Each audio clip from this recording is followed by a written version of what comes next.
Last எபிசோட்ல அயோத்திய மக்கள் லவா குஷாவை தடுத்து நீங்கள் அயோத்திய நகரத்துக்குள் நுழையக்கூடாது, இங்கிருந்து செல்லுங்கள், அவங்க இருவரிடம் கோவமா பேசிட்டே இருக்கிறாங்க. உடனே குஷா ஏன் நாங்கள் உள்ள செல்லக்கூடாதுன்னு கேட்கிறாரு. அதற்கு அயோத்திய மக்கள், எங்களுடைய அஸ்வமேத யாக குதிரையை நீங்கள் பிடித்து வைத்திருந்தீர்கள். குதிரையை உங்களிடமிருந்து பெற வந்த சத்ருகன், லட்சுமணன், பரதனை எல்லாரையும் தாக்கிருக்கீங்க.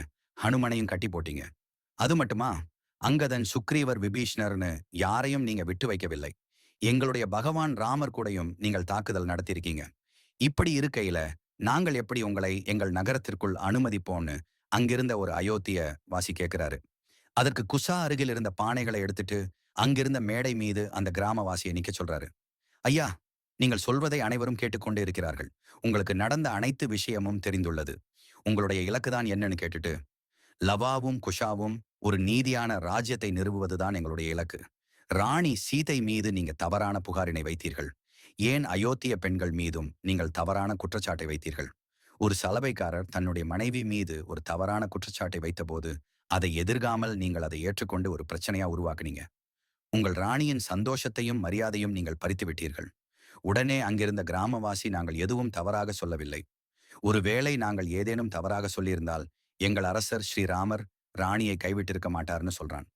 உடனே குஷா, உங்களுடைய அரசர் அவராக ஒன்றும் அவரது மனைவியை கைவிடவில்லை.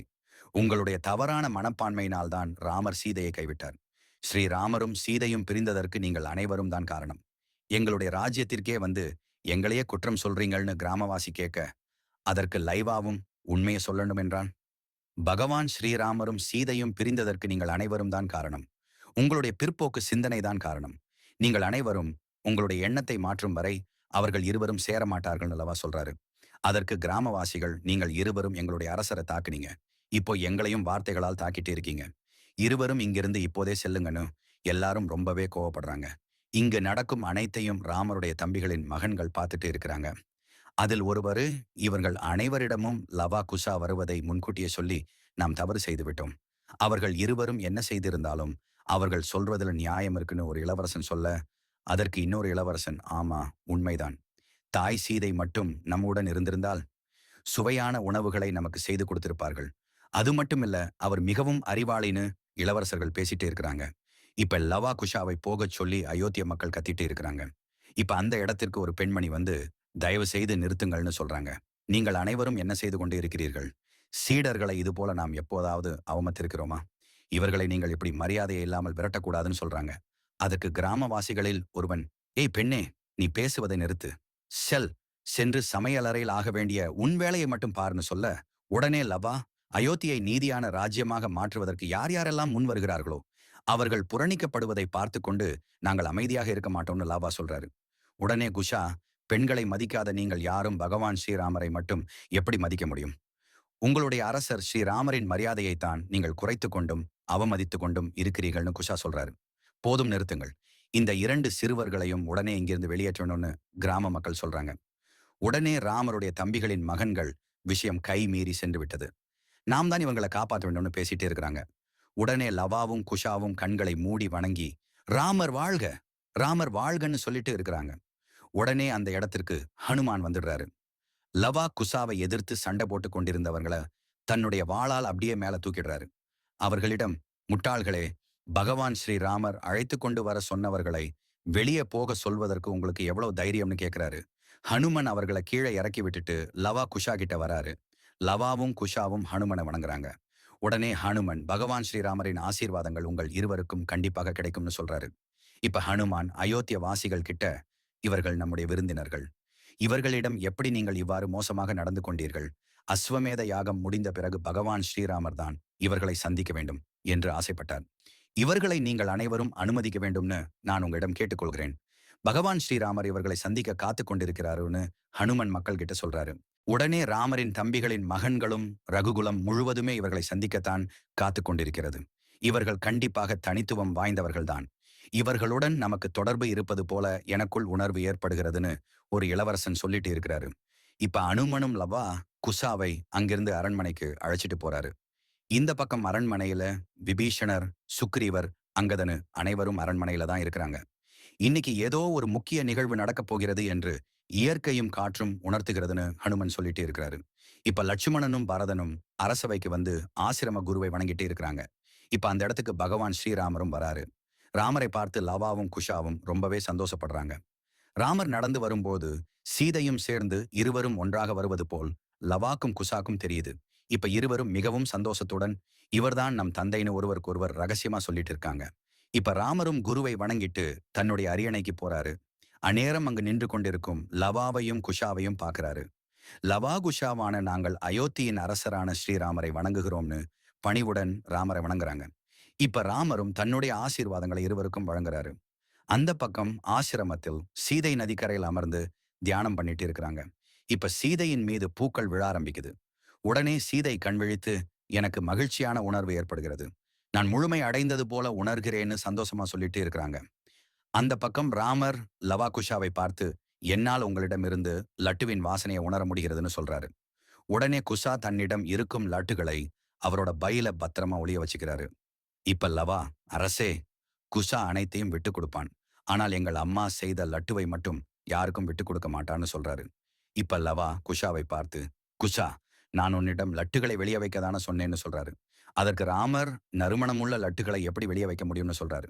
உடனே குஷா, என்னிடம் இருக்கும் லட்டுகளை உங்களிடம் பகிர்ந்து கொண்டால் நன்றாகத்தான் இருக்கும், ஆனால் நீங்கள் அரசராயிற்றேன்னு சொல்ல, ஹனுமன் அங்கு வந்து மிகவும் அன்புடன் தந்தாள், எனது பிரபு கண்டிப்பாக சாப்பிடுவார்னு சொல்றாரு.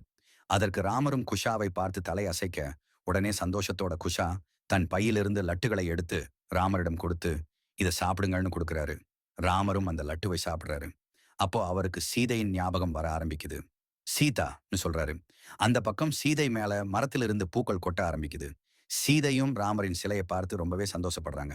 இப்ப ராமர், நீங்கள் எனக்கு அளித்த லட்டுக்கு நன்றி, இந்த லட்டு என் அன்பிற்குரியவரை எனக்கு ஞாபகப்படுத்தியது, நான் இந்த லட்டுவின் ருசியை ஏற்கனவே ருசித்தது போல எனக்கு உணர்வு ஏற்படுகின்றதுன்னு சொல்றாரு. உடனே கூசா, அப்படின்னால் எங்களை தான் நீங்கள் உங்கள் அன்பிற்குரியவர்களா கருதுகிறீர்களான்னு கேட்க, உடனே லவா, அயோத்திய வாசிகள் போல எங்களையும் நீங்கள் பார்க்க வேண்டும் என்றுதான் அவன் சொல்கிறான்னு சொல்லறாரு. இப்ப லவாகுசா கண்களில் இருந்து கண்ணீர் வழிகிறது. உடனே ராமர், ஏன் உங்கள் கண்களில் கண்ணீர் வருகிறது, என்னவாயிற்றுன்னு கேட்கிறாரு. அதுக்கு லவா, ஒண்ணுமில்ல, இது வெறும் கண்ணீர் இல்ல, நாங்கள் உண்மை அறியாமல் உங்களுடன் சண்டையிட்டு பெரும் பாவம் செய்து விட்டோம். உங்களுடன் போர் செய்த குற்றத்திற்காக நாங்கள் என்றுமே வருத்தப்படத்தான் வேண்டும். உண்மை அறியாமல் உங்கள் அனைவரிடமும் போர்க்கொடியினை தூக்கிவிட்டோம். செய்யக்கூடாததையெல்லாம் நாங்கள் செய்து விட்டோம். பெரும் பாவம் புரிந்து விட்டோம்னு லவா சொல்றாரு. அதற்கு ராமர், இல்லை, நீங்கள் புரிந்தது பாவம் என்று கூறாதீர்கள். ஏனென்றால் அந்த பாவத்தின் பின் அயோத்தியினுடைய பெரும் நன்மை புதைந்திருக்கிறது. எனக்கு உங்களை கண்டால் மிகவும் பெருமையாக உள்ளது. ஆனால் என் மனதில் சில கேள்விகள் இருக்கிறதுன்னு ராமர் சொல்றாரு. அதற்கு லவா, கண்டிப்பாக உங்கள் ஒவ்வொரு கேள்விகளுக்கும் நாங்கள் பதிலளிப்போம். ஆனால் அதற்கு முன் நாங்கள் செய்ய வேண்டிய ஒரு கடமை இருக்கிறதுன்னு சொல்றாரு. அதற்கு ராமரும் தலையசைத்து விட்டு அரியணையில் சென்று உட்கார்கிறார். இப்ப லவா குஷா இருவரும் பரதனிடம் சென்று எங்களை மன்னித்து விடுங்கள்னு மன்னிப்பு கேட்கிறாங்க. அதற்கு பரதன், நான் உங்களை மன்னிக்க வேண்டிய அவசியமில்லை. ஏன் என்றால் அண்ணனின் மன்னிப்பில்தான் எனது மன்னிப்பும் அடங்கியுள்ளதுன்னு இருவருக்கும் ஆசி வழங்குறாரு. அடுத்து விபீஷணர், சுக்ரீவர் அங்கதன் கிட்ட சென்று மன்னிப்பு கேட்கிறாங்க. அவர்களும் ஆசையினை வழங்கி மன்னிச்சிடுறாங்க. இப்ப லவா குஷா இருவரும் லட்சுமணனை பார்த்து தயக்கத்தோடு நிக்கிறாங்க. குஷா லவா கிட்ட, அண்ணா, நம்மளுடைய அம்மா ஏற்கனவே சொல்லி இருக்கிறார், என்னுடைய சிறிய தம்பி சிறிது கோபமாகவே இருப்பார், அவரிடம் மன்னிப்பு கேட்பது மிகவும் அவசியம்னு. உடனே லவா, ஆம் குஷா, இவர் அம்மாவிற்கு மட்டும் பிரியமானவர் இல்லை, நம் தந்தைக்கும் பிரியமானவர்னு பேசிட்டு இருக்கிறாங்க. உடனே ஹனுமன் இவர்களிடம் வந்து, ஏன் நின்று கொண்டிருக்கிறீர்கள், செல்லுங்கள், சகோதரர் லட்சுமணன் காத்து கொண்டிருக்கிறார், சென்று மன்னிப்பு கேளுங்கள்னு சொல்றாரு. அதற்கு இருவரும் பயமா இருக்கிறதுன்னு சொல்றாங்க. பயமா என ஹனுமன் கேட்கிறாரு. அதற்கு குஷா, நாங்கள் கேள்விப்பட்டிருக்கிறோம், லட்சுமணர் அவர்களின் கோபத்தால் சூப்பனங்கையின் நிலை என்னவானது என்று. அது மட்டுமில்லை, ஒருவரது அரண்மனைக்கே சென்று அவரிடமே சவால் விட்ட கதையையும் கேள்விப்பட்டிருக்கிறோம்னு சொல்றாங்க.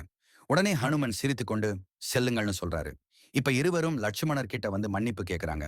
அதற்கு லட்சுமணன், நீங்கள் இருவரும் என்னுடன் போர் புரிந்ததுல எனக்கு எந்த வருத்தமும் இல்லை. அது எனக்கு மிகவும் சவாலாகத்தான் இருந்தது.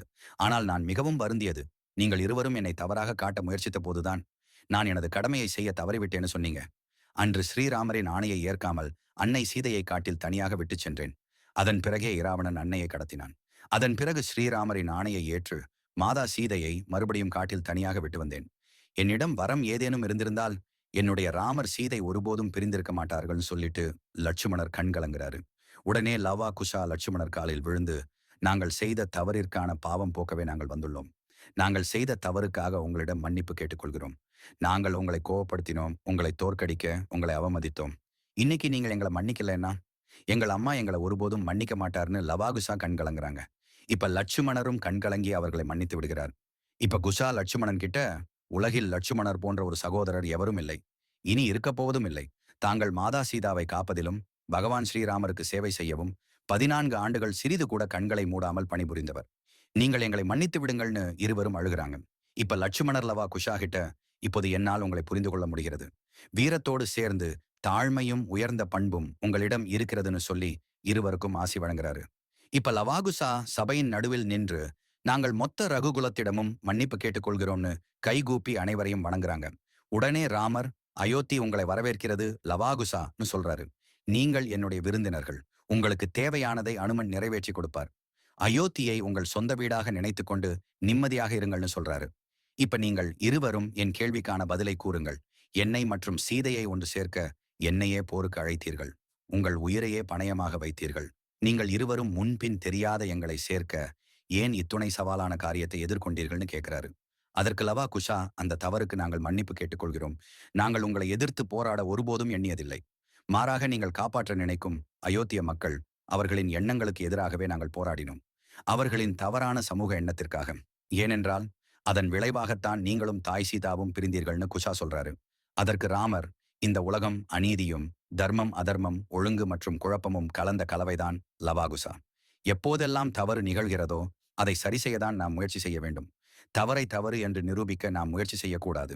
தர்மம் மற்றும் அதர்மத்தினிடையே உள்ள வேறுபாட்டை சரி செய்ய நாம் ஆயுதங்களை உபயோகப்படுத்தக்கூடாது. மனு உறுதியுடன் சமூகத்திற்கு அந்த தவறை புரிய வைத்து அதனை சரி செய்யத்தான் முயற்சிக்க வேண்டும். நான் மற்றும் சீதையின் இந்த பிரிவானது எங்களுடைய முடிவாக இருந்தாலும் எங்களை மீண்டும் ஒன்று சேர்க்கும் முடிவானது இந்த சமூகத்திடம்தான் உள்ளது. அவர்களின் எண்ணங்களில் உள்ளது. எங்களுக்கு முழு நம்பிக்கை இருக்கிறது. கண்டிப்பாக ஒரு நாள் இந்த சமூகம் தங்கள் எண்ணங்களை மாற்றிக்கொள்ளும்னு ராமர் சொல்றாரு. அதற்கு குச்சா, உங்களுடைய இந்த எண்ணம் தான் எங்களுடைய இலக்குன்னு சொல்றாரு. உடனே அல்லவா, இந்த முறை நாங்கள் எங்கள் வெற்றியை எங்களுடைய வலிமையால் அல்ல, எங்கள் குருவின் கல்வியால் பெறப்போறோம்னு சொல்லிட்டு இருக்கிறாரு. அப்படியே கட் பண்ணி அந்த பக்கம் சூப்பனங்கை ஆயிரமுகன் கிட்ட, அண்ணா, நமக்கு இன்னும் நேரம் இருக்கிறது. ஏனென்றால் லவா குஷா இன்னும் ராமனிடம் உண்மையை கூறவில்லை. அந்த அயோத்தி மக்களுக்கும் லவா குஷா ராமர் சீதாவின் மகன்கள் என்று தெரியாது. நீங்கள் பல ஆண்டுகளுக்கு முன்பு ஆரம்பித்த அவதூறு விளையாட்டு இப்போது மறுபடியும் நீங்கள் விளையாட வேண்டிய நேரம் வந்துவிட்டது.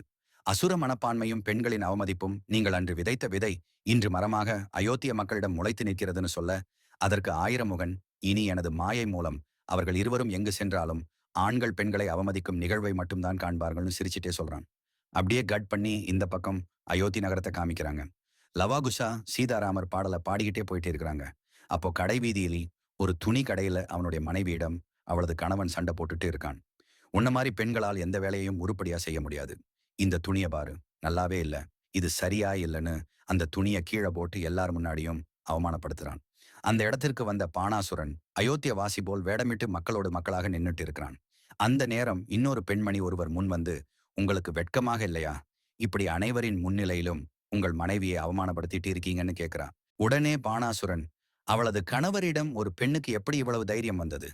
உங்கள் மனைவி வேறு ஆணிடம் பேசிக் கொண்டிருக்கிறாள். உங்களுக்கு இது அவமானமாக இல்லையான்னு அவரை தூண்டி விடுறான். உடனே அவன் அவனது மனைவி கையை பிடித்து, முதலில் வீட்டுக்கு வா, அப்புறம் உனக்கு புரியும் யார் யாரிடம் எப்படி பேசணும் என்று சொல்லி இழுத்துட்டு போயிட்டே இருக்கான். உடனே குஷா, அண்ணா, தர்மத்தின் தலைநகரான அயோத்தியில் எப்படி அநீதி பிறந்தது? இவர்களிடத்தில் தீய எண்ணங்கள் விஷம் போல் பரவி இருக்கிறதுன்னு சொல்றாரு. அதற்கு லவா, நாம் நம் கோபத்தை கைவிட்டு நம்முடைய கலையை ஆயுதமாக மாற்ற வேண்டும்னு சொல்ல, அப்ப அங்க ஒரு பெண்மணி அங்கிருக்கும் ஒரு தூணில் தலையை முட்டிக்கொண்டு அழுதுட்டு இருக்கா. அதை இருவரும் பார்த்துட்டு, யார் இந்த பெண்மணி? இந்த பெண்மணிகள் அடையும் துயரத்தை பார்த்து ஏன் இவர் இவ்வளவு வருத்தம் அடைய வேண்டும்? வா சென்று பார்க்கலாம்னு அந்த பெண்மணியை பின்தொடர்ந்து போறாங்க. அப்ப அங்க ஒரு இடத்துல பூஜை நடந்துட்டு இருக்கு. கணவன் மனைவி 2 பேரும் பூஜையில உட்கார்ந்துருக்காங்க. உடனே அந்த பெண்ணோட மாமியார் அந்த பெண்ணை பூஜையை விட்டு எழுந்திருக்கும்படி சொல்றாங்க. நீ பெண் குழந்தைகளையே பெற்றுள்ளாய். நீ பூஜையில அமரக்கூடாது. அவனது 2வது மனைவிதான் அமர வேண்டும். அவள்தான் ராமர் லட்சுமணனை போன்ற ஆண் குழந்தைகளை பெற்றிருக்கிறாள். அவள்தான் மங்களத்தின் அடையாளம்னு சொல்ல அந்த பெண்மணி அழுதுகிட்டே எழுந்திருச்சிடுறாங்க. இப்ப அவருடைய 2வது மனைவி வந்து பூஜையில் அமருகிறாள். இத பார்த்த குஷா, லவா கிட்ட, அயோத்திய மக்கள் ராமரை மட்டுமே விரும்புகிறார்கள். மாதா சீதையை அலனு வருத்தப்பட்டுட்டு இருக்கிறாரு. இருவரும் பேசிக்கிட்டே வீதியில நடந்து போறாங்க. இவர்கள் போகும் வழியெல்லாம் ஆண்கள் பெண்களை அவமதிக்கும் வார்த்தைகள் மட்டும்தான் கேக்குது. குஷா காதை மூடிக்கொண்டு நகரத்தில் நடந்து வருகிறார். இப்ப அந்த பெண்மணியை பின்தொடர்ந்து வந்துட்டே இருக்கிறாங்க. அந்த பெண்மணி, ஏன் என்னை பின்தொடர்ந்து வந்துட்டு இருக்கீங்கன்னு கேக்குறாங்க. உடனே இருவரும், நாங்கள் உங்களிடம் ஒன்று கேட்க வேண்டும். நீங்க ஏன் அழுகிறீங்க? அங்கு அந்த பெண்களுக்கு நடந்ததை பார்த்து நீங்க ரொம்பவே வருத்தப்பட்டீங்க. நாங்க அயோத்தி நகரம் வழியாக வரும்போது அயோத்திய பல வீடுகளில் இது போன்ற நிகழ்வு தான் நடந்துட்டு இருந்தது. தேவி, நீங்க யாருன்னு சொல்லுங்க. உங்களுடைய துயரத்திற்கான காரணத்தை கூறுங்கள்னு கேட்கிறாங்க. அதற்கு அந்த பெண்மணி, நான் தான் அந்த துரதிர்ஷ்டவாதி. ஸ்ரீராமரிடம் நீதி வேண்டி சென்றவள். அன்று ஒரு நாள் கடும் புயல் மற்றும் மழையின் காரணமாக என்னால் இருள் சூழ்வதற்கு முன் வீட்டிற்கு செல்ல முடியவில்லை. அதனால் என் கணவர் என்னை வீட்டை விட்டு வெளியேற்றி விட்டார். பின் நான் அரசர் ஸ்ரீராமரிடம் சென்று, மகாராஜா, எனக்கு தாங்கள் நீதியை வழங்க வேண்டும். இல்லையேல் என் உயிரை மாய்த்துக் கொள்ள எனக்கு அனுமதி தர வேண்டும் என்று வேண்டினேன். அயோத்தி மகாராஜா ஸ்ரீராமர் எனக்கு நீதியை வழங்கினார்.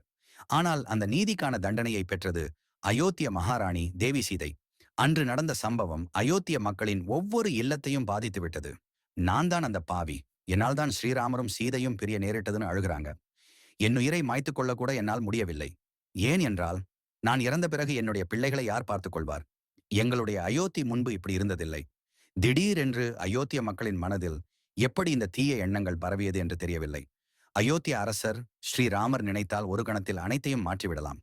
ஆனால் அவர் அதை செய்யவில்லை. ஏன் என்றால், அவர் யாரையும் கட்டாயப்படுத்த விரும்பவில்லை. அவர் மரியாதையின் அடையாளம்.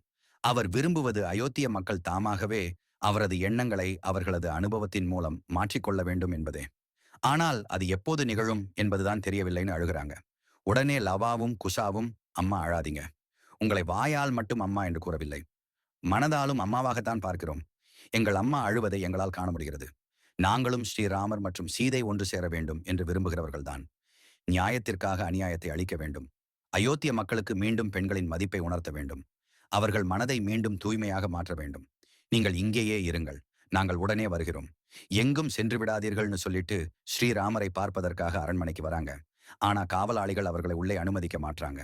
லவாவும் குஷாவும் காவலாளிகள் கிட்ட கெஞ்சிட்டு இருக்கு. ஹனுமன் மேலே உட்காந்து பார்த்துட்டு இருக்காரு. இப்ப தன்னோட வாளினால் இருவரையும் அப்படியே மேல தூக்குறாரு. இப்ப ஹனுமன் லவா குஷா கிட்ட என்னாச்சுன்னு கேட்கிறாரு. அதற்கு இருவரும், எங்களுக்கு உதவி புரியுங்கள் ஹனுமான் அவர்களே. நாங்கள் உடனடியாக ஸ்ரீராமரை சந்திக்க வேண்டும். ஒருவருக்கு வாக்களித்துள்ளோம். அது விஷயமா நாங்க ஸ்ரீராமரை பார்த்தாக வேண்டும்னு சொல்றாங்க. உடனே ஹனுமன், வாக்களித்திருக்கிறீர்கள் என்றால் கண்டிப்பாக நான் உங்களுக்கு உதவி புரிந்துதான் ஆக வேண்டும். ஏனென்றால் ரகுகுலத்தில் பிறந்தவர்கள் தங்கள் வாக்கினை மீறக்கூடாது. வாருங்கள்னு சொல்லிட்டு இருவரையும் ராமரை சந்திக்க அரண்மனைக்கு அழைச்சிட்டு போறாரு. அங்க மந்திரி மற்றும் அரசு அதிகாரிகள் ராமரை சந்திச்சிட்டு வெளியே வராங்க. அரசரின் உத்தரவின்படி அரசின் தானியங்களிலிருந்து 20 மூடி தானியங்கள் பாதிக்கப்பட்ட பகுதிக்கு விரைவாக அனுப்பப்பட வேண்டும். ஆற்றின் மேல் பாலம் கட்டுவதற்கான பணமும் அரசின் கணக்கிலிருந்து வழங்கப்படும்னு பேசிட்டே போறாங்க. இத பார்த்து லவா, இவ்வளவு பெரிய அரசராக இருந்தும் சூரியன் மறைந்த பிறகும் வேலை செய்து கொண்டிருக்கிறார். இதே போல் தந்தை யாருக்கு கிடைக்கும்னு இருவரும் பேசிட்டு இருக்கிறாங்க. அப்ப ஹனுமன் அங்க வந்து, வாருங்கள், பகவான் ஸ்ரீராமர் உங்களை சந்திக்க அனுமதி அளித்து விட்டார்னு உள்ள கூப்பிட்டு போறாரு.